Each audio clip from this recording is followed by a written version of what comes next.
국회는 이재명 정부 초대 장관 후보자의 인사청문회를 나흘째 진행하고 있습니다. 청문 슈퍼위크가 반환점을 돌면서 교육부 이진숙, 여성가족부 강선우 등 일부 장관 후보자의 여론에 시선이 집중되고 있습니다. 여권의 고심이 깊어지는 사이 국민의힘은 인사검증 시스템 개선을 위한 대통령과의 면담을 공식 요구하고 나섰습니다. 국회 연결합니다. 임성재 기자. 네, 국회입니다. 먼저 이진숙 후보자 청문회부터 짚어보겠습니다. 자정 무렵까지 여야 의원들의 검증이 이루어졌죠? 네, 어제 오전 10시에 시작된 이진숙 장관 후보자 인사청문회는 밤 11시 40분까지 계속됐습니다. 일단 이 후보자는 논문과 자녀 조기 유학 등 자신을 둘러싼 각종 의혹에 죄송하다며 머리 숙여 사과했는데요. 이와 별개로 답변 과정에서 교육 정책이나 현안 숙지에 미흡한 모습을 보이면서 야당뿐 아니라 일부 여당 의원들도 이를 질타했습니다. 애초 국민의힘이 공세를 예고한 이 후보자와 보좌관 갑질 의혹의 여가부 강선우 장관 후보자까지 청문회는 종료됐지만 여권 내에선 복잡한 심경이 읽힙니다. 여당 원내 관계자는 YTN과 통화에서 이 후보자나 강 후보자 모두 자진 사퇴할 정도는 아닌 것 같다며 일단은 엄호 기류를 보였습니다. 하지만 다른 당 관계자는 특히 강 후보자의 경우 민주당 보좌진 협의회에서조차 비토 의견을 내비치면서 정부나 당에서도 이를 엄중하게 보고 있는 것 같다고 귀띔했습니다. 이어 강 후보자 당맛이 25년 만에 현역 불패 기류가 깨지는 게 큰 부담이지만 결국은 여론 추이를 보지 않겠느냐고 덧붙였습니다. 반면 국민의힘은 논란의 중심에 선 이진숙, 강선우 후보자 모두 장관 자격이 없다는 입장입니다.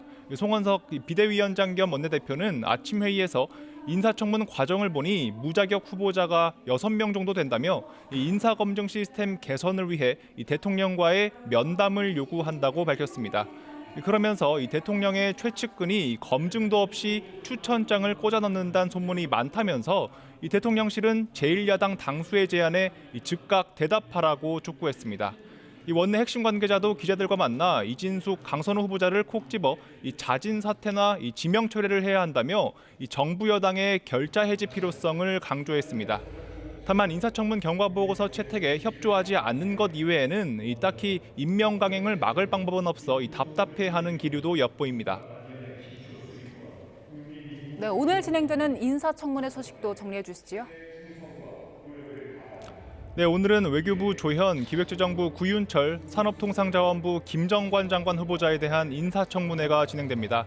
가장 눈길을 끄는 건 국민의힘에서 무자격 오적이라고 규정하며 공세를 예고한 조현 후보자입니다.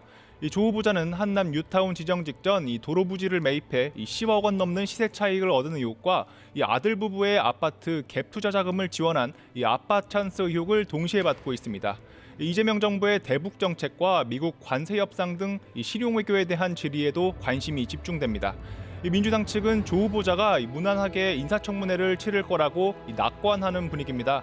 한 관계자는 YTN에 국민의힘이 복수의 장관 후보자를 낙마시키겠다고 예고했지만 오히려 공세의 방향만 분산돼 별다른 타격을 못 주는 것 같다고 분석했습니다. 국민의힘 측은 그러나 조 후보자가 가족들 재산 형성 과정에서 투기 행태를 보인 점을 그냥 넘어갈 수 없다며 송곳 검증을 예고했습니다. 또 미국과의 통상 문제 등에 있어서 여러 우려 지점이 제기되는 상황에서 한미 관계에 대한 인식 등도 반드시 검증해야 할 부분이라고 강조했습니다. 아울러 오늘 인사청문회에선 구윤철 기재 장관 후보자가 2022년부터 2년여간 서울대, 방통대, 목포 해양대 등에서 2억 6천만 원 상당의 보수를 받았다는 겹치기 보수 수령 의혹과 김정관 산업장관 후보자가 두산경영연구원 대표 퇴직 이후 2억 8천여만 원의 상여금을 받은 경위를 두고 집중 질의가 예상됩니다. 지금까지 국회에서 YTN 임성재입니다.